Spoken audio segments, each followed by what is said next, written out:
Лето – это маленькая жизнь. И вот маленькую жизнь в этом году я решил посвятить тому, чего не сделал до этого почему-то, а именно изучению своего родного города Сыктывкара. Ну, а поможет мне в этом профессионал, сотрудник Национального музея Анна Мельникова. Анна, мы у первого, как говорят, по крайней мере, каменного дома в истории Усть-Сысольска. Большинство экскурсионного времени проведем на втором этаже. Что было на первом?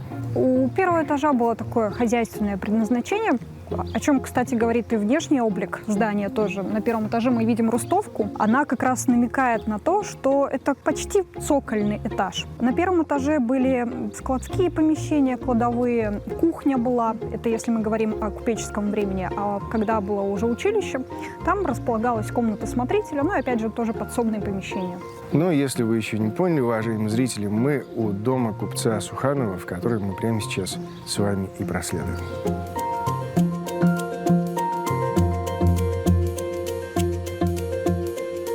Анна, ну, с главного и самого большого, если я правильно понимаю, это вот центральная и самая большая комната, да, дома Суханова? Да. Если мы говорим о купеческом времени, то здесь была такая парадная зала, где, возможно, проводились музыкальные вечера. В любом приличном доме, где растет девушка, должен был быть музыкальный инструмент, физгармония, там все что угодно, потому что она обязана была учиться, играть на нем. Ну да, музыкальное образование было на уровне, как минимум, духовного тоже образования. Первый главный вопрос я должен был задать, как человек, который во всем сомневается. Вы первый, проходите, пожалуйста. Это точно первое каменное здание Усть-Сысольска? Илья, для того, чтобы дать вам максимально точный ответ на этот вопрос, я скажу, что это самое старинное здание, сохранившееся до сегодняшнего дня в городе. Не только каменное, но вообще в принципе. Мы точно знаем, что примерно в это же время еще был каменный дом по улице Сухановской, это современная Бабушкина, другой ветви Сухановых, Алексея Ивановича Суханова. Примерно в это же время, но оно до наших дней не сохранилось. А сколько их всего было, Сухановых? Поскольку к началу XIX века они проживали здесь достаточно долго уже, их было много. Среди них были люди, которые занимали пост городского главы, активно участвовали в городском самоуправлении, купечество. При всем многообразии Сухановых, в первую очередь, они были купцами, а потом уже получили какие-то государственные должности, я правильно понимаю? Но это даже не государственные должности, это должности как раз самоуправления. Чаще всего их занимали люди состоятельные, в нашем случае это купцы. Ясно. Насчет планировки. Вот этот балкон был тогда? Да, был, и при последней реконструкции вот его тоже сохранили. И сейчас мы его видим. И отсюда, я полагаю, старшие наблюдали за тем, как происходит здесь музыкальные вечера. Сколько людей здесь могло поместиться? Ну, чтобы было комфортно. Человек 30, хотя, чтобы танцевать еще при этом, 15-20. Для Усть-Сысольска того времени это было много? Конечно, да.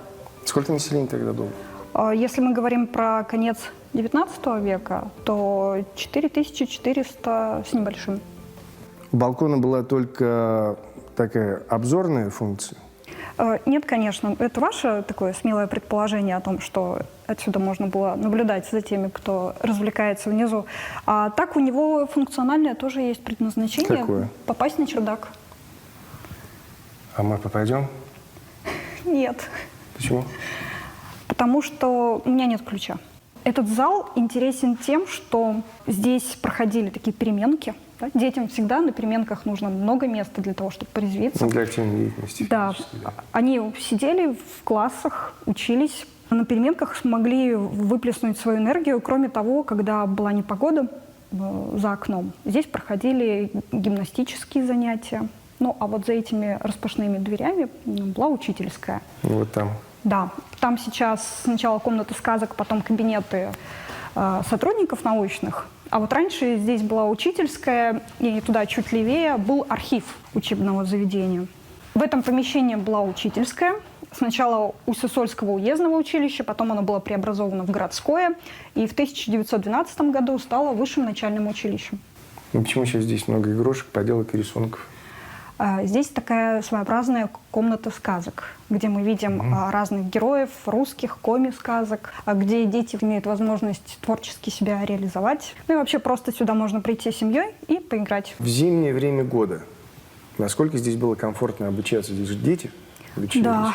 Да, учились мальчишки 10-13 лет. Это вторая ступень образования. До этого они должны были окончить земскую школу, церковно-приходскую или министерскую. Здесь было достаточно много голландских печей. Вот тут вот в углу как раз на 4 комнаты была одна из голландских печей. Даже сейчас в современных условиях достаточно сложно протопить это здание. Я думаю, было прохладно. Но не будем забывать про тепло знаний. Я не знаю, насколько это было безопасно, конечно, топить сразу 4 комнаты отсюда, но раз все осталось, значит, было довольно-таки это разумно. Это второй класс. В классах много света. Естественным освещением максимально пользовались. Здесь был всего один вход. Тут стояли парты, учительская доска. Этого выхода не было. Да. Все комнаты были обособленными. И при купцах, когда здесь располагались спальни, и в то время, когда здесь было уже училище. Клавесин, клавир. Мой преподаватель фортепиано меня бы не простила, конечно. Да, физгармония бы тоже обиделась. Это оригинальный инструмент, да. Он был здесь. Это очень каверзный вопрос. Здесь нет мебели, которая происходит именно из этого дома. В основном это мебель, которая происходит из разных семей города Усть-Сысольска, и в том числе и происходит из домов родственников Ивана Алексеевича Куратова.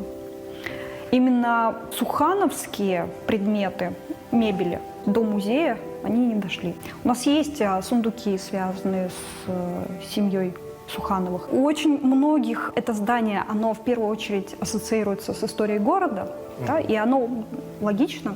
Купцы, которые очень много сделали для этого города.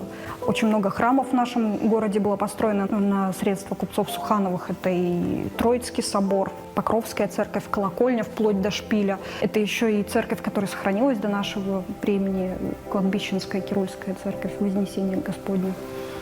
В общем, социальное партнерство. Да, во всей красе. Да, во всей красе. Но вот сейчас буквально пересекая эпоху, потому что этого прохода не было, да? Да. Изначально. Да, проход был вот здесь. Вот опять же, это была обособленная комната с одним входом и выходом в большую залу. Опять же, переменка. Все дети из всех классов выходят в общий зал. А теперь это экспозиция, посвященная, если не революции, то коммунистическому периоду. Да, здесь это история литературы 1-3-20 века. 20-30-е годы. Возвращаясь к вкладу Сухановых, они конкретно чем занимались? Чем торговали? Что продавали? Что покупали? Они вначале занимались транзитной торговлей, то есть они поставляли товары в Сибирь, и оттуда вывозили, ну и в том числе и коммерции самой. То есть они привозили в Сибирь товар редкий для той территории, это ткани разные, шелка, медные колокола, а вывозили оттуда пушнину. И уже пушниной торговали на московских рынках, великоустюжских и так далее. Они еще привозили вятское зерно в Архангельский порт морской, скупали у местного населения продукты охоты, пушнину и дичь. И скупали еще продукцию сельского хозяйства, тоже вот по Вычегде, по Сысоле, и все это увозили, продавали. По меркам Российской империи они были насколько успешны? Они были успешны. Вот даже строительство этого дома, оно обошлось им в очень круглую сумму. На начало 19 века это 6,5 тысяч серебром. Кроме того, сейчас примерно это... Это построить каменный двухэтажный дом в центре города. Вот столько примерно. С учетом земли, надо считать, что это место, это центр города Усть-Сысольска. Наиболее вот такие вот обжитые и такие присутственные места были как раз именно на улице Набережной, современной Кирова, и чуть выше там на улице Спасской. То есть это самые такие дорогие места для домостроения. Но и сам по себе вот этот размах построить двухэтажный каменный дом в это время, это было очень таким неподъемным. Но, правда, после этого буквально в 20-е годы их дела именно купеческие сходят на нет, и они то выходят из купеческого сословия в мещанское, то обратно получают шанс. В связи с этим они и продали дом в городскую казну. Естественно, не от хорошей жизни. Но и кроме того, об их статусе говорит то, что одна из улиц на первоначальном плане Екатерины Великой была названа Сухановская. Больше никакого отпечатка именно этой территории на плане нет. Да, там либо по географическому принципу названы улицы, либо исходя из православных праздников, по расположению храмов. И вот только одна имеет непосредственное отношение к нашему городу, к нашей местности. У них были недоброжелатели? Конечно, да. Самый такой вот известный случай – это нападение на усадьбу Сухановых 1739 года во времена императрицы Анны Иоанновны. Усадьба находилась? Сложно сказать. Ну, примерно полагают, что в этом же месте. Плюс-минус. Жертвы были? И дом подожгли, он был уничтожен, и были и человеческие жертвы. Но и вот это вот одна из самых распространенных легенд нашего города о том, что именно после этого нападения прорыли подземный ход. Скорее всего, это было достаточно мощное такое вот техническое сооружение. Неизвестно, когда именно все-таки его сделали, но надо сказать, что и те же преподаватели и ученики городского училища, они в огороде своего училища находили вход в это подземелье. И преподаватели потом это зафиксировали в своих трудах. Вот Петр Петрович Ползунов написал такой обширный труд по истории городского училища. И там написал, что вместе с учениками и его предшественник, преподаватель Курбатов, обнаруживали вход. Курбатов писал и о том, что видел бревенчатый свод. Он немножечко прополз внутрь. Увидел какой-то каменный булыжник, который, судя по всему, закрывал вход, возможно, в склеп. Петр Ползунов сделал такое предположение, что, возможно, Сухановы там прятали свои сокровища. А сейчас остались какие-либо свидетельства о том, где он находится? Ну, территория не такая большая, можно перекопать, наверное. Да. Последние свидетельства, о которых я знаю, это уже 20-е годы, в частности, 25-й год, 1925 год, скоро уже будет 100 лет, когда копали набережную улицу и, опять же, наткнулись на этот ход только уже в районе улицы Кирова. Угу. Вот. То есть, судя по всему, по траектории вход действительно шел примерно с этой территории, спускался вниз под Троицким собором и выходил к реке. Конечно, да, вот это самый популярный вопрос, чего вы не откопаете этот ход? Потому что масса грантов действующих, и, мне кажется, на эти цели вполне можно доказать, что это необходимо и возможно. Я думаю, в ближайшее время, в ближайшие годы этим надо будет вплотную заняться и сделать это. И мы это снимем обязательно. Да.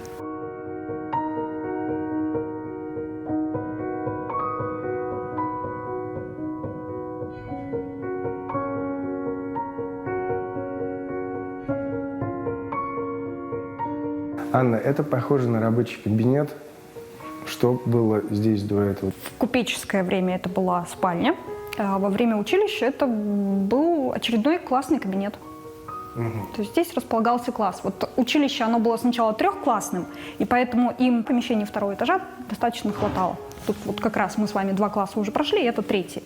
Но как только училище стало 4-классным, решили переоборудовать 1-й этаж под 1-й класс. Угу. Я вижу уже, получается, 3-й по счету клавишный инструмент. Это говорит о том, что музыка была обязательной составляющей фактически любой дисциплины, от арифметики до, собственно, и музыкального дела. Это очень прекрасно, это замечательно. Я надеюсь, что так будет в современной системе образования. Да, и у них, в принципе, даже вот в учебной программе было сначала церковное пение, а потом уроки музыки обязательно. Музыка везде.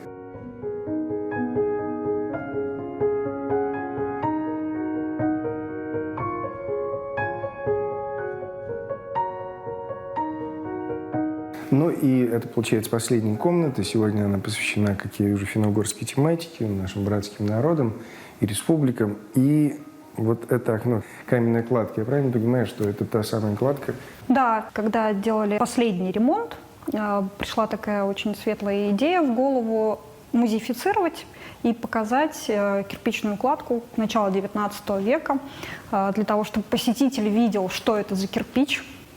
Кстати говоря, возводя любой объект в Усть-Сысольске, будь то церковь, тот же Троицкий собор, будь то вот это здание, нужно было сначала наладить производство кирпича, потому что к этому времени у нас кирпичных заводов и каких-то постоянно действующих кустарных производств не было. Хочешь построить, организуешь производство кирпича, ну и потом уже из этого кирпича строишь. А принципиально чем-то отличается этот кирпич от нынешнего? Я думаю, состав, да.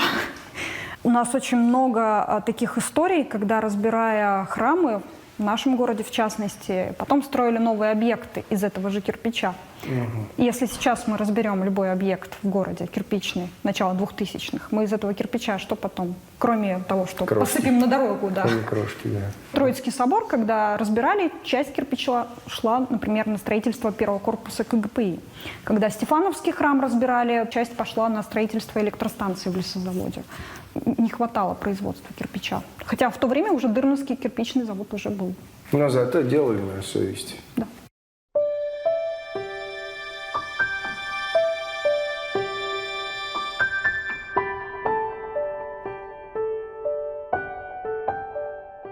В этот ветреный день, Анна, вторая остановка на нашем туристическом маршруте – это нынешнее Коммунистическое 6, это вот здание за нашими, получается, спинами. Чем оно знаменательно? Сейчас тем, что там располагается Национальный музей Республики Коми, отдел природы и выставочные залы. Некогда это был тоже купеческий дом. Причем не просто купеческий дом, а торговый дом наследников Дмитрия Кирьяковича Кузьбожева. Почему сразу наследников? Потому что Дмитрий Кирьякович сам успел только купить участок под строительство этого дома еще в 1901 году. Место, надо сказать, он выбрал потрясающее. Часть улицы Трехсвятительской. Вокруг только деревянные постройки. На углу здания уездной земской управы. На площади Стефановский храм. Место, наверное, одно из самых дорогих. В 1901 году он выкупил эту землю, а уже потом наследники его в 1910 году в городскую управу подали прошение о том, чтобы построить на месте, квартал 17, место плановое номер 308, особняк. И по традициям того времени нужно было предоставить план застройки и как будет выглядеть здание по парадному фасаду. И как оно выглядело? Оно выглядело так же, как сейчас? Мы к сегодняшнему дню не досчитались балкончика на втором этаже парадного фасада. С фасада, да? Да, это, конечно, украшало очень здание. Балкончик продержался до 60-х годов. И еще, поскольку это было торговое заведение, нужно было побольше дверных проемов. По парадному фасаду было еще плюс 2 двери.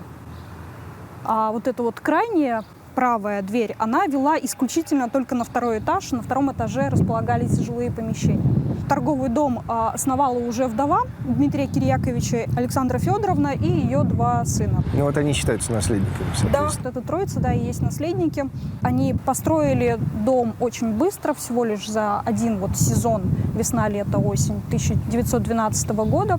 И открыли торговый дом на первом этаже, на втором этаже, как обычно, жилые помещения располагались. В сравнении с нашей предыдущей туристической точкой, домом Суханова, где было дороже строить тогда? На нынешней Орджоникидзе или на нынешней Коммунистической? Центр города, он неминуемо всегда смещается. Если мы говорим про 19 век, вот улица Набережная, там было лобное место в городе, самое престижное место на тот момент, то уже в конце 19-го, в начале 20 века улица Спасская, современная советская, это основная улица. Это улица, где открываются лавки купеческие, где располагаются и разные учебные заведения, и та же земская управа, плюс еще храм, который стоит на площади. К этому периоду, к началу 20 века, это было место очень престижное. Мне кажется, купцы сами определяли престижность места. У нас по пальцам можно пересчитать здания, которые были построены под влиянием каких-нибудь архитектурных стилей. А в это время еще царствует стиль модерн. И здесь мы видим влияние этого стиля. Естественно, такое здание интересное, немножечко вычурное, оно придавало колорит нашему городу. Дом Суханова был первым каменным зданием. Каким по счету было это? Ну, хотя Сложно бы сказать. В десятке? Уже второй десяток. Так, Анна, с архитектурным стилем мы определились. Это модерн. Надо сказать, что модерн не ярко выраженный, но все-таки прослеживается, да, влияние. Например, для стиля модерн характерны женские образы. С правой стороны мы видим образ женщины. Он с двух сторон был отдат. Он был симметричен, но, видимо... Да, но вот сохранился только один. Модерну характерна асимметрия. Архитектор создал асимметрию с помощью вот этого бокового ризолита. Он вот выступает из общего объема здания. И боковой ризолит, он заканчивается атиком. И на самом верху атика такая картушь большая, которая сейчас пустая. Невооруженным взглядом заметно, вот в той части, как раз, которая считается выступающей, что замазаны название либо какое-либо изображение. Что там было? Скорее всего, там написано «Торговля Дмитрия Кирьяковича Кузьбожева». замазано после того, как национализировали здание в 1918 году. И здесь расположились совершенно другие уже учреждения. В том числе на первом этаже была аптека, было и торговое заведение, на втором этаже был городской комитет партии, областной комитет партии. Очень многие помнят, что в 60-е до 71 года был магазин спорттоваров на первом этаже, и вот с 71 года полностью здание занимает художественный музей. Ну и так, Анна, это боковой вид нашего пункта туристического, и мы видим стык эпох начала 20 века и, наверное, предположу, что середины 20 века. Что и когда здесь было построено и для чего, самое главное? Исторический объем здания, он заканчивается после третьего окошка открытого. И дальше уже идут пристройки. Первая пристройка, она вот заканчивается вот такими горизонтальными окошками. Потом в 1979 году у нас проходила крупная выставка «Советский север» художественная. Специально к этой выставке решили расширить выставочные пространства художественного музея. И к выставке сделали дополнительную пристройку. Надстроили второй этаж и вот эту вот трехэтажную часть. К этому времени художественный музей занимал уже полностью целиком все здание. Все магазины, в том числе и спорттовары, к этому времени уже выехали. И к 1979 году уже до конца оформилось полностью все здание в таком виде, в котором мы видим его сейчас.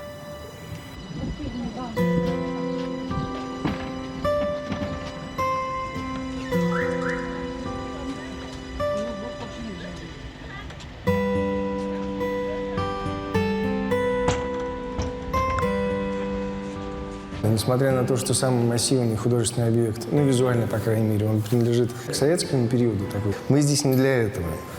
Наверное, что-то исторически нам другое интересно здесь. Если рассматривать интерьер этого здания, то мы сейчас находимся на лестничном марше, где сохранились и элементы интерьера начала 20 века. Тут вот мы видим подперильную решетку чугунную, тоже выполненную в стиле модерн. Возможно, на Нюфчинском чугунно-литейном заводе, потому что заказ очень большой, и привозить из более отдаленных заводов, наверное, было бы сложно и очень дорого. Поэтому есть вот такое предположение. Клейм нет на этой решетке, но есть предположение о том, что сделали у нас в Нюфчиме. Ну и на полу мы видим метлаховскую плитку, тоже начала 20 века. Вот эта плитка? Да, начало 20 века, но здесь надо быть осторожными, потому что, с одной стороны, у нас нет возможности посмотреть клеймо, которое располагается на оборотной стороне плитки, потому что плитка настолько хорошо сидит.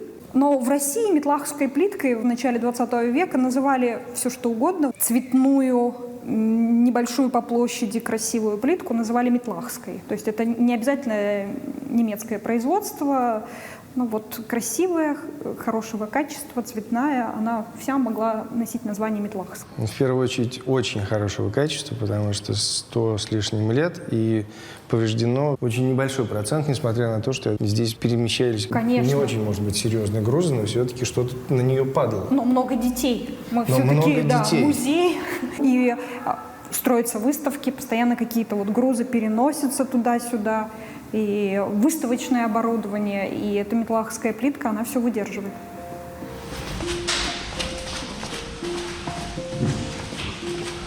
Ну и, Анна, наконец-то мы внутри торгового дома наследников Кусть-Божева. Это первый этаж, это бывшее торговое помещение. В первую очередь, я забыл, по-моему, спросить, чем наследники его занимались в коммерческом смысле? Ну, они были очень предприимчивыми. У них было 3 лавки по всему городу, в том числе на Рыночной площади была 1 лавка. Они занимались продажей и оптовой, и розничной, продавали продукты питания, продовольствие. Кроме того, у них было предприятие по скупке пушнины и дичи, потом продавали ее в центр. Была своя пекарня, такой вот круг различных И все располагалось заведений. вот на этих квадратных метрах? Нет, после того, как в 2012 году они открыли здесь торговый дом, и здесь продавали только продукты. Да. Да, продовольственные товары. Сейчас мы здесь видим, очевидно, какую-то детскую выставку. То, что мы снаружи видели, это новая достройка. И подъем вот этот тоже остался. Я думаю, да, с внутренним интерьером говорить очень сложно, потому что план не сохранился. Единственное, только вот по каким-то внешним признакам можно судить. Да? Вот мы видели с вами, где начинается пристройка, и вот здесь вот, значит, вот этой стеной заканчивается исторический объем здания. То есть каких-либо элементов фотофиксации о том, как это все внутри происходило, у нас не осталось. Вот, к сожалению, вообще интерьерных фотографий в наших фондах очень мало. А именно внутри этого здания, может, когда-нибудь еще придет фотография, но на сегодняшний день нет. Да, может быть, у кого-то в архивах случайно она не то чтобы завалялась, но сохранилась. Мы ждем ее обязательно в Национальный музей Республики Коми.